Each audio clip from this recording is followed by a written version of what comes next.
여러분 안녕하십니까. 1월 18일 새벽입니다. 전일책입니다. 요즘 여의도 정치판에선 가슴을 쓸어내리는 사람들이 많습니다. 이재명이 부산 가덕도 피서부에 이재명의 서늘한 여론을 확인한 때문입니다. 게다가 민주당은 최근 이낙연의 탈당 선언으로 시작된 분당 이슈로 이 텃밭 호남에서 지지율이 10%대나 하락하는 좀 충격을 받았습니다.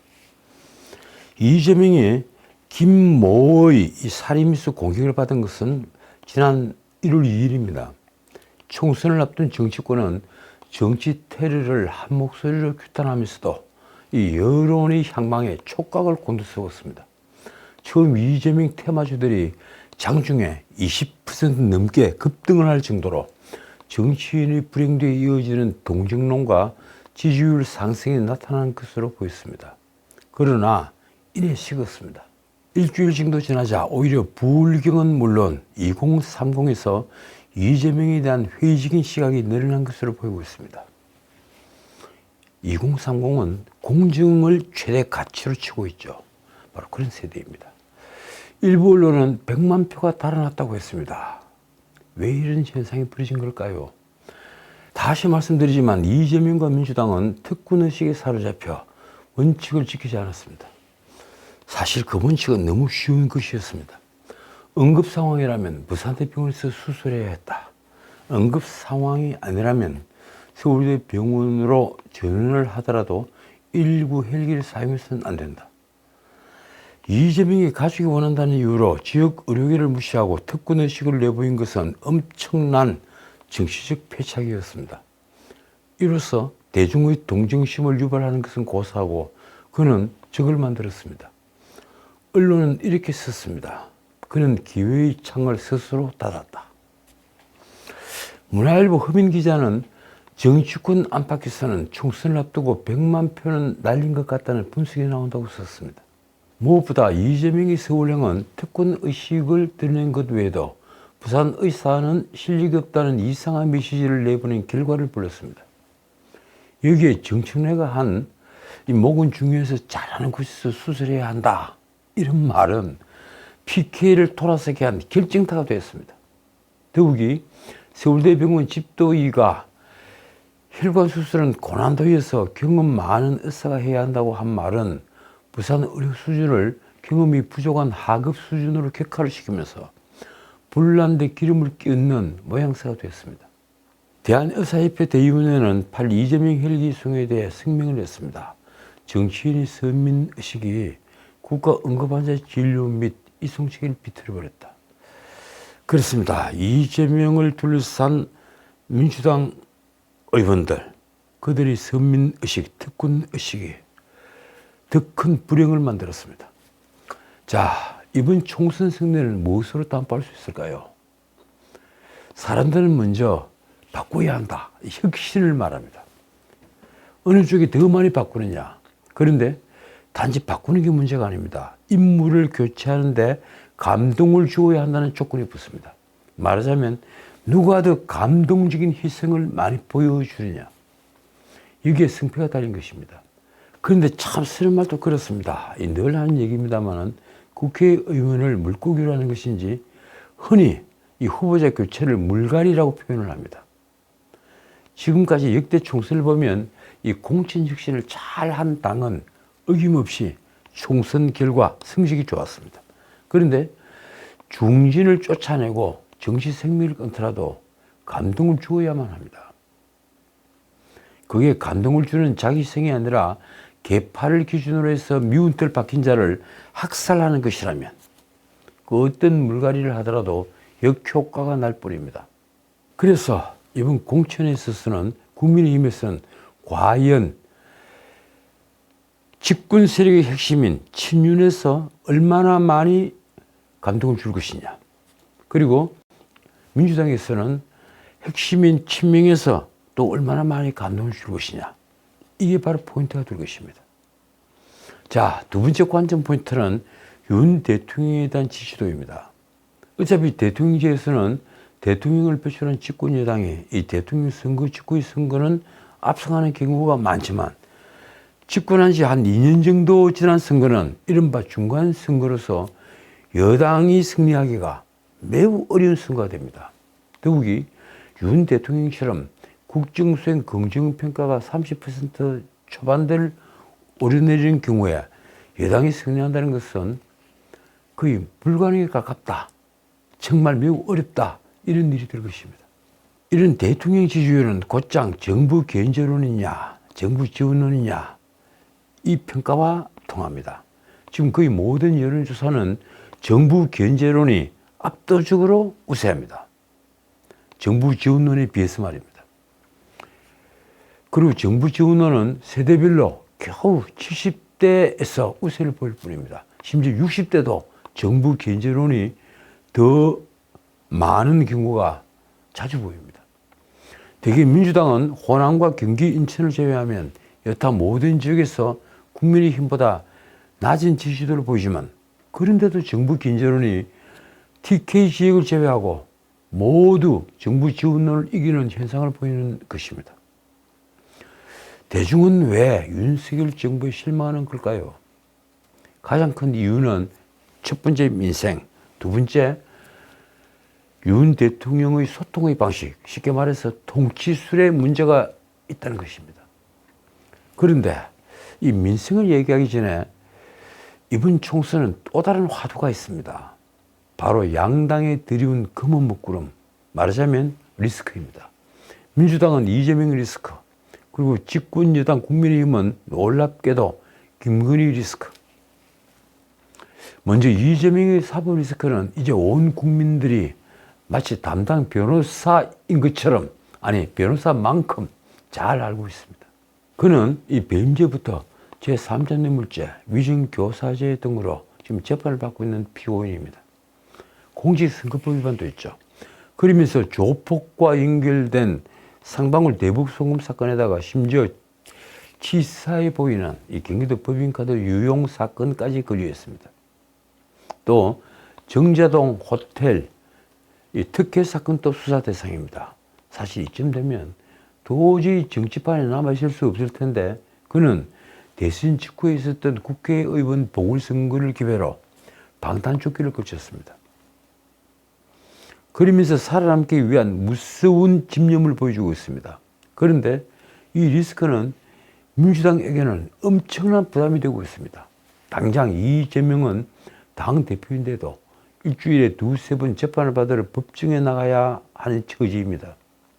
거기에다 자신의 후보 적격 판정으로 인해서 황운하 같이 1심에서 징역 3년 실형을 선고받거나 노웅래 같이 뇌물수수로 재판을 받고 있는 자들조차 후보 적격 판정을 받는 이상한 결과를 초래하게 했습니다. 민주당의 도덕성을 추락을 시킨 겁니다. 무엇보다 이재명의 사법 리스크와 방탄조끼를 사수하려는 집념으로 인해 이낙연이 탈당을 하고 원칙과 상식 3인방이 탈당을 하면서 자칫 당은 분당 사태까지 걱정을 하게 됐습니다. 이번에는 국민의힘의 리스크인 김건희 리스크. 자, 왜 대통령 부인을 두고 언론은 리스크로 부르는 걸까요? 동아일보는 사내 칼럼으로 김건희 여사가 사주로 옮겨갈 것까지 주문했습니다. 대통령과 별거를 주문한 겁니다. 실제 영분 리스크를 이제 어느 누구도 부인하지 못할 지경에 이르렀습니다. 300만 원짜리 명품 가방 때문에 그런 걸까요? 아니면 천공인이 건진법산이 하는 이상한 분들 때문에 그런 걸까요? 김건희 여사도 작년 말부터 공식 활동을 자제하고 지금 대중 앞에 나서지 않고 있습니다. 한동훈 국민의힘 비대위원장은 지난 15일 여의도의 한 중식당에서 삼선 의원들과 오찬 간담회를 열었습니다. 중진들과 첫 회동인데다가 이 공천 심사를 앞둔 민감한 시기였는데 이 자리에서 김건희 리스크 문제가 나왔다고 합니다. 취임 이후에 당 내부를 향한 헌신을 강조해온 터라 이 총선 불출마 혹은 험지 출마 요구가 있을 것이라는 관측이 있었는데 실제로 거기에 관련된 대화는 오가지 않았습니다. 그런데 그 자리에서 김건희 리스크와 관련된 논의가 있었다는 후문입니다. 앞서 당내 중진들은 제2부속실 설치, 그리고 특별감찰관 임명 등 김건희 리스크에 대한 비대위 차원의 대응을 요구한 바 있습니다. 그러면서도 이 특별감찰관 임명으로 국민들의 시선이 바뀌겠느냐 하는 회의적인 반응도 많았습니다. 문제는 김건희 여사의 행동을 공적 통제할 수 있는 시스템, 그런 장치를 만든다 한들 과연 그것이 제대로 작동된다고 국민이 믿겠느냐는 것입니다. 안철수는 기자들에게 이렇게 말했습니다. 이대로 간다면 경기도는 10석 전후밖에 되지 않을 것이다. 여전히 그것이 고쳐지지 않고 있다. 그러면서 안철수는 주민이 가장 원하는 것이 당정의 건설적인 관계라고 했습니다. 그는 용산에서 민심과 다른 부분이 있다면 당이 먼저 제기하고 끌고 나가면서 서로 지지율을 높일 수 있는 것이 필요하다. 그러면서 이렇게 말했습니다. 주민들이 가장 관심 있게 보는 것이 제2부속실 또는 특별감찰관 등이라고 말했다. 한동훈에게 그렇게 말을 했다는 겁니다. 안철수는 한동훈에게 또 이렇게 조언했다고 합니다. 국민이 현재는 수직적인 당정관계로 인식하고 있다. 이를 바꾸기 위해서는 특단의 조치 내지는 결단이 필요하다. 그는 특별감찰관부터 조건 없이 임명하자고 했습니다. 한동훈은 민주당이 김건희 여사 23억 원 차익 보고서를 공개하면서 특검을 재차 요구한 것에 대해서는 이렇게 말했습니다. 이 23억 차익 보고서는 민주당이 어디선가 찾아낸 것인데 도이치모터스 주가 조작의 결과 김건희 여사가 23억 원을 벌어들였다. 이런 보고서 내용입니다. 그런데 한동훈은 그 보고서에 대해서 이렇게 말했습니다. 문재인 정권 당시 문건 아닌가? 그때는 왜 안 했나?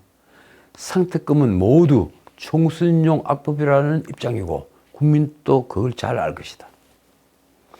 한동훈은 이에 대한 국민 여론이 좋지 않다는 지적에는 다시 이렇게 답변했습니다. 민심이 어떤 것이고 정확히 어떤지 제가 평가할 문제는 아니다. 국민께 우리가 더 좋은 정치를 하겠다는 점을 잘 설명하고 절실히 설명하겠다. 자, 김건희 리스크는 아직 해결하지 못한 리스크입니다. 그런데 이 총선 승패를 결정하는 것은 저는 민생 경제라고 생각합니다. 이 민생 문제는 윤석열 정부로서는 억울한 점이 정말 많습니다. 우선 집권하자마자 펼쳐진 삼고 현상, 고환율, 고금리, 고물가, 이 삼고 현상은 윤석열 정부에게는 가혹한 시련입니다. 게다가 고물가의 충격을 약간이나마 흡수할 재정 여건조차 되지 못했습니다. 문재인은 집권 5년 동안 400조가 훨씬 넘는 국가 채무를 떠안겨서 재정을 완전히 고갈시켰습니다. 2020년 말 기준 국가 채무는 1000조를 넘었었고 작년 말 기준 1100조를 넘었습니다. 여기에다 가계부채는 약간 줄었다고 하지만 GDP 100% 수준인 1875조에 이르고 있습니다. 그러나 이는 헛수입니다. 그러니까 자영업자 대출을 포함한 실질 가계부채, 다시 말해 개인사업자 대출 697조를 기존 가계부채 1875조에 더하게 되면 실질 가계부채는 2019년 2049조에서 2023년 3분기 2573조, 반올림을 해서 그렇습니다. 2573조로 늘어납니다. 무슨 말인가 하면 내가 개인으로 빌린 가계부채가 아니라 내가 하는 자영업을 이유로 돈을 빌렸다면 그건 자영업자의 사업자 대출인데 그건 어떤 의미에서는 실질적으로는 가계부채에 해당이 됩니다. 그래서 실질 가계부채에 포함을 시킵니다. 그 돈을 합하면 2573조가 된다는 얘기입니다. 자, 이렇게 뇌관이 되어 있는 이 가계부채를 줄이는 방법이 무엇이 있을까요? 일자리를 만들어야 해서 소득을 늘려야 합니다. 그런데 그것만으로 충분하지도 않습니다.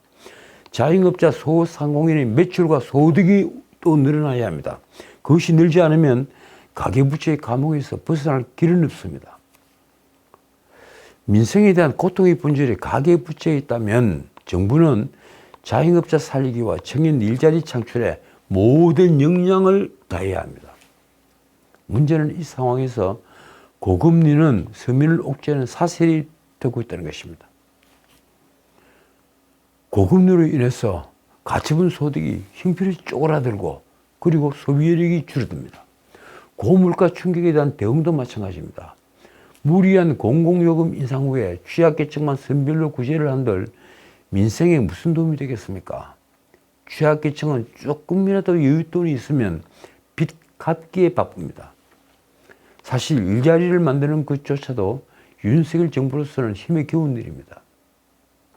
노동계획을 할 기회도 여건도 없었기 때문에 지금 이 노동환경, 세계 최고의 노동 경직성 아래서 일자리를 만들어낼 수가 없습니다. 이렇게 노동 환경은 전혀 바꾸지 못한 상황에서 기업들의 투자를 강요할 수도 없습니다. 어떻게 일자리가 만들어지겠습니까? 그래서 우선은 총선에서 승리해 노동개혁, 교육개혁, 연금개혁, 이 윤석열 대통령이 내세우고 있는 이 세 개혁은 물론 세제개혁, 공공개혁을 밀어붙일 수 있을 텐데 그러려면 민생이 조금이라도 나아져서 서민과 중산층 그리고 2030의 중도층이 대폭 국민의힘 지지에 가담을 해야만 합니다. 그렇지 않고는 총선 승리는 아주 까마득한 얘기입니다. 말하자면 자, 닭이 먼저냐 달걀이 먼저냐 하는 문제와 똑같은 것입니다. 자, 선거에 있어서 관전 포인트가 사실 또 하나 있습니다. 이 윤 대통령이 어떻게 바뀔 것이냐, 윤 대통령이 국민과 얼마나 더 소통을 늘릴 것이냐. 불과 선거는 90일도 남지 않았지만 윤 대통령이 지금이라도 국민과 소통하는 모습을 보인다면 국민의힘으로서는 환경은 좀 더 나아질 것입니다. 자, 오늘은 여기까지입니다. 이 민주당의 한동훈 공격이 솔직히 선을 넘고 있다고 보입니다. 한동훈이 최근 부산의 한 식당을 방문하며 입었던 이 199의 맨투맨 티셔츠가 화제가 되는데 민주당의 공격이 이렇습니다. 넉 달 전에 발매된 옷을 꽤 오래전에 사입었다고 말하는 것이 5천만의 언어인가. 이 강선우 대변인은 국회 소통관까지 찾아가 기자회견까지 열었더군요. 그리고 이 문제를 짚었습니다. 해당 상품은 고작 넉 달 전인 8월 말에 발매된 것으로 알려졌다. 넉 달 전을 굳이 꽤 오래전에라며 요란한 느스레를 뜬 것이냐.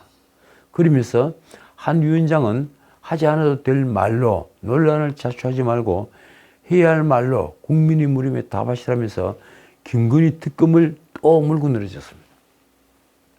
솔직히 김건희 특검을 총선 전에 물고 늘어지는 이유는 뻔합니다. 총선에서 압도적으로 우세한 환경을 만들자는 것입니다. 그걸 한동훈 위원장은 악법이라고 지적을 한 거고, 제가 보기에도 이 김건희 특검은 총선 전에 하는 것은 정치 도의적으로도 우선 말이 안 된다고 생각합니다. 자, 어쨌든 강선우의 공격은 이렇습니다. 그 시작은 국민의 명령인 김건희 특검에 대한 답변이다. 한 말씀 드리죠. 참 정치 어렵게 합니다. 지금까지 전우책이었습니다.